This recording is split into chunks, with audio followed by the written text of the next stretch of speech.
आज महाराष्ट्रात वादळी वाऱ्यासह पावसाची शक्यता वर्तवण्यात आली आहे। महाराष्ट्रातील 19 जिल्ह्यांमध्ये येलो अलर्ट जारी केला आहे। कोकण, मराठवाडा आणि उत्तर महाराष्ट्रासह अनेक भागात विजांच्या कडकडाटासह वादळी पावसाची शक्यता वर्तवण्यात आली आहे।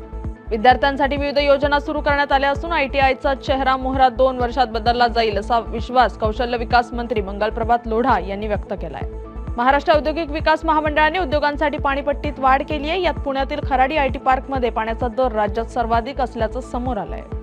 मंत्री माणिकराव कोकाटे यांनी रोहित पवार यांच्या विरोधात मानहानी याचिका दाखल केली होती। रोहित पवार यांनी माणिकराव कोकाटे यांचं विधानसभेतील एक व्हिडिओ ट्विट करत कोकाटे रमी खेळत असल्याचे आरोप केला होता। याचिकेसंदर्भात आज माननीय न्यायालय मंत्री माणिकराव कोकाटे यांची बाजू घेणार असून आज स्वतः कोकाटे न्यायालयात उपस्थित राहून आपली बाजू देखील मांडणार आहेत।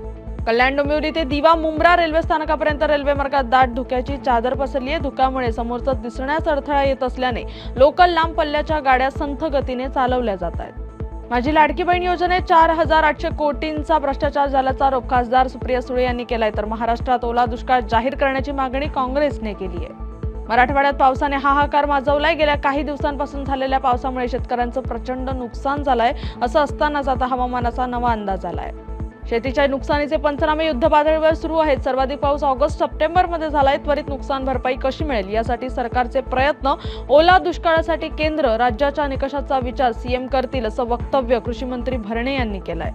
घाटकोपरच्या दुर्घटनेनंतर राज्य सरकारने मुंबईसह महाराष्ट्रात जाहिरात फलकांवर निर्बंध आणले असून आता त्यांची कमाल मर्यादा 40 फूट बाय 40 फूट निश्चित केली आहे। आणि मुंबईतील अंधेरी येथील सरदार वल्लभभाई पटेल नगरचा समूह पुनर्विकास प्रकल्प राबवण्यास मंत्रिमंडळाने मंजुरी दिली असून यामुळे 5,000 रहिवाशांना प्रशस्त घरं मिळणार आहेत।